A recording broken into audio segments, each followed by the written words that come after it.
Today's story is emotional. It's about seeing your family again after a long time. Mom, is that you? I can't believe it. David. Mom, I've missed you so much. Mom, you look so grown up now. David, it's been 5 years, hasn't it? Mom, yes, 5 long years. David, I'm sorry I couldn't visit sooner. Mom, you're here now. That's what matters. David, I thought about you every day. Mom, I saved your favorite meal for tonight. David, really? I can't wait. Mom, come inside. Tell me everything.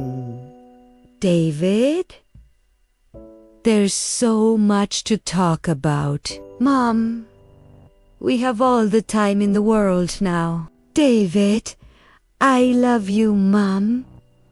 Mom, I love you too, my son. Vocabulary recap. I can't believe it. Grown up, I've missed you. That's what matters. Can't wait. All the time in the world. Speaking practice. 1. Have you been away from your family for a long time? 2. What do you miss most when you're away from home? 3. Describe a happy reunion you remember. Tell us about your family story in the comments. Subscribe. New emotional stories every week.